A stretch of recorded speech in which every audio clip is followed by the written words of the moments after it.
This is Viviana Fimbres, and I want to welcome you to my presentation on the lesson Online Misinformation, Lateral Reading. This lesson has been designed for 7th graders that are taking online classes and are participating in Zoom meetings with their classmates. The way that this presentation has been organized is in two categories. I will begin with the PowerPoint that will be provided for instructors, and then at the end of that presentation I will discuss future plans that I have for this lesson, and then I will move on to the design plan document where I will be going over the changes that I have made based on the peer feedback that I have received. So let's begin with day one, which I approximately think it's going to take about 75 minutes. And I usually start a lesson reviewing the learning objectives for that day. In this case, students will be able to identify who's behind the information with 80% accuracy for each of the readings that have been provided for them. They will be able to confirm information using at least one fact-checking organization, and they will be able to use vocabulary words with 80% accuracy. We will begin the lesson with a pre-assessment, and students will log into Google Classroom. They will complete the assessment on their own, and they will prepare to discuss their findings with the class.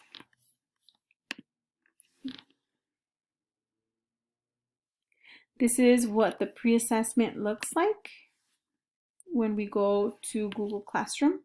So here we are trying to find out who's behind the information. Students are provided with 2 Facebook posts, and then they can answer this question, and then they have a short response. Once they have completed the pre-assessment, they can discuss this question as a class. After we're finished with the pre-assessment, we can move on to learn the vocabulary words for this lesson. And this can be completed as a class. Students can participate in the Zoom chat feature. So for example, if they want to match misinformation with B, they would enter that response in the chat and everybody can participate that way.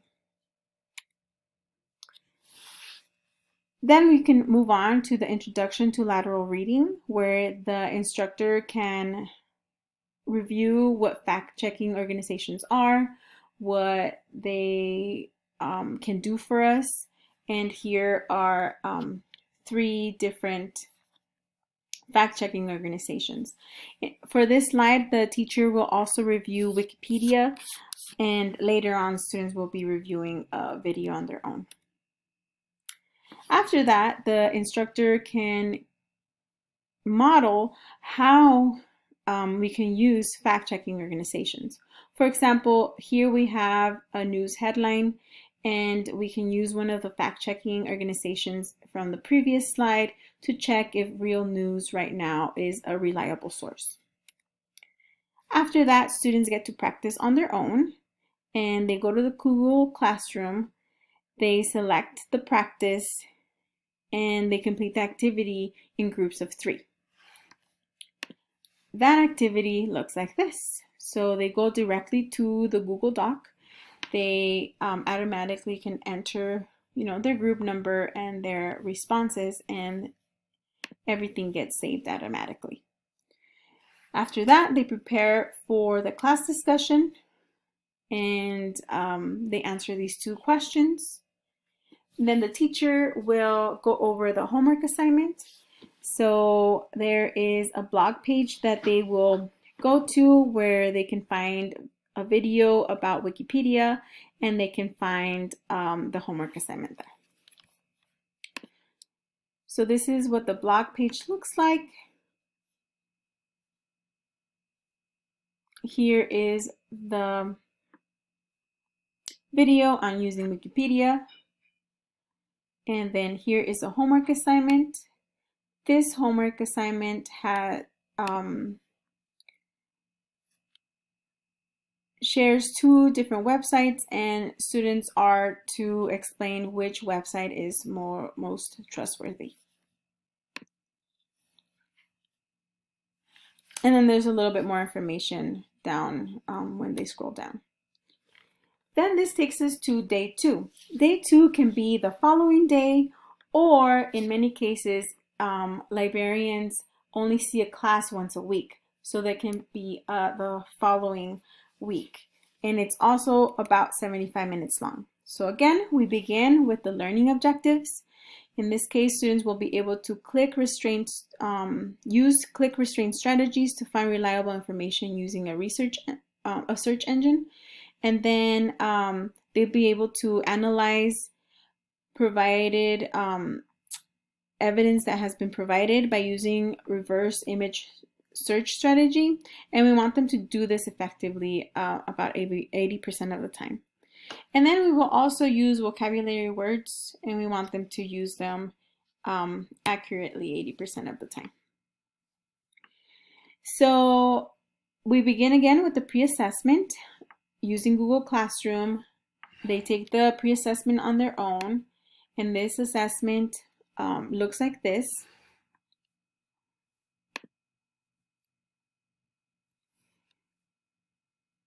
So does this post provide strong evidence?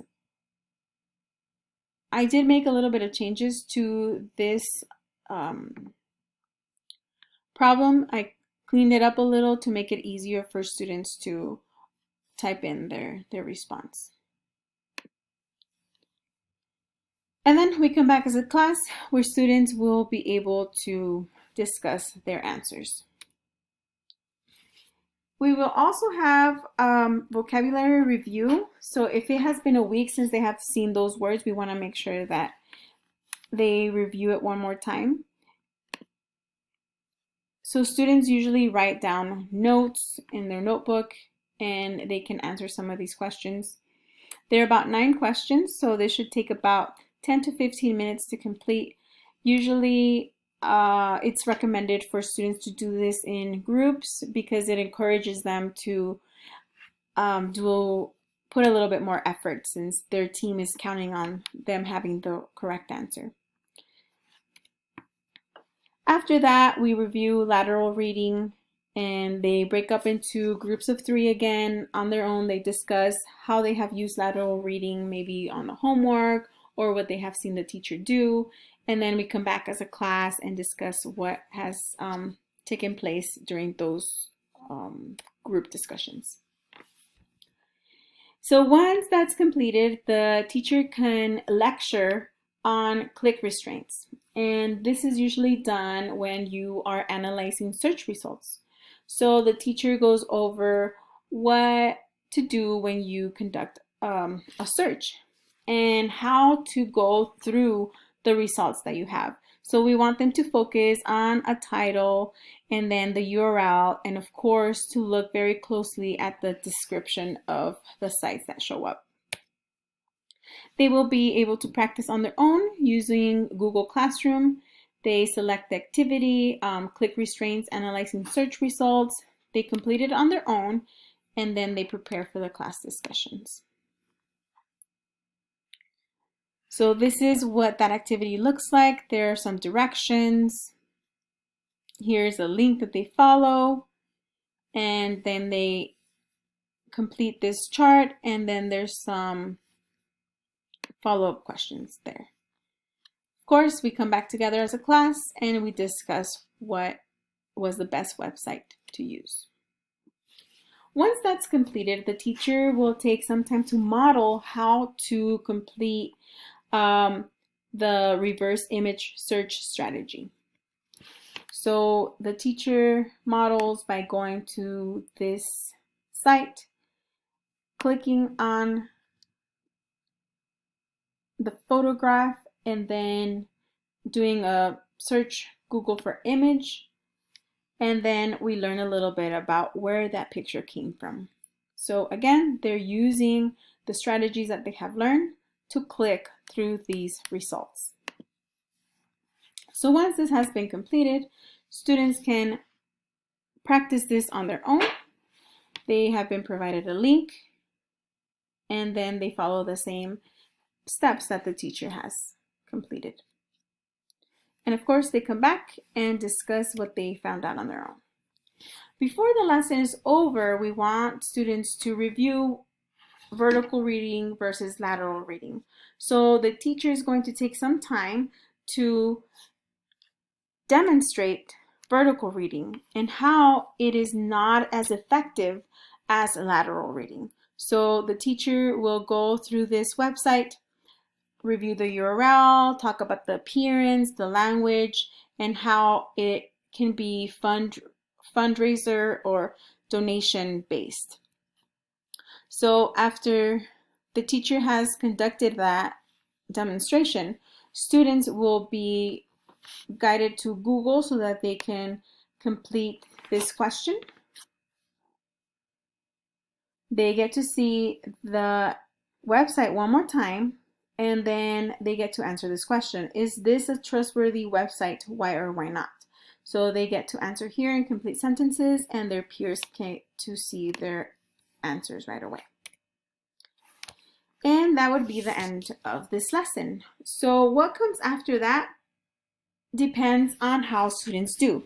So usually after looking at these results, we can say, do I reteach any of these strategies that we have covered, or can I start new strategies and teach new strategies?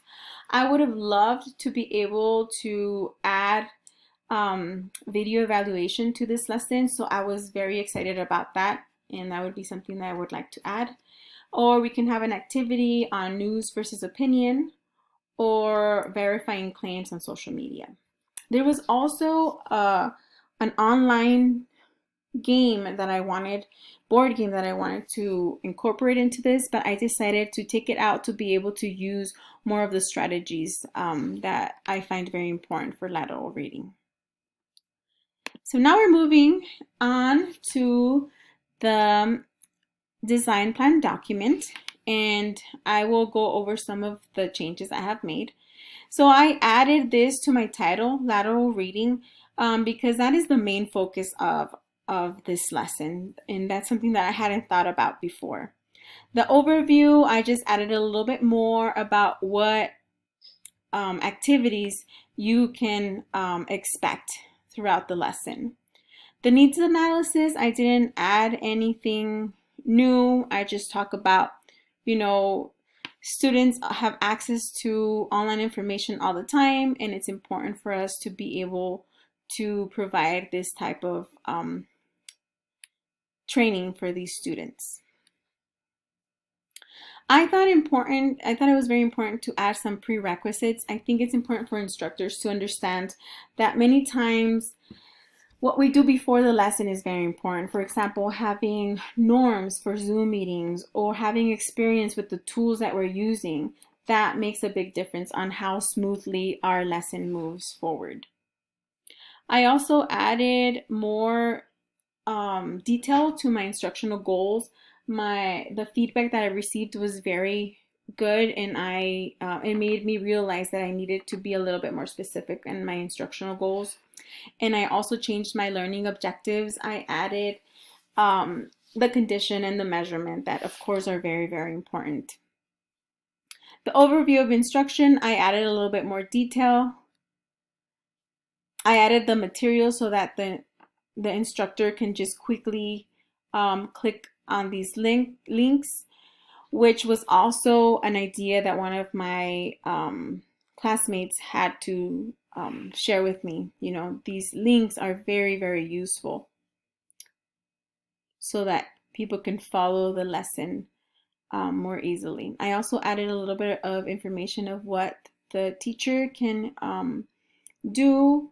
The context and settings stay the same. The technology overview stayed the same. The course map, just a little overview of what to expect.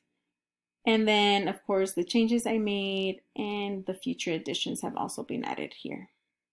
So I hope you enjoyed this presentation.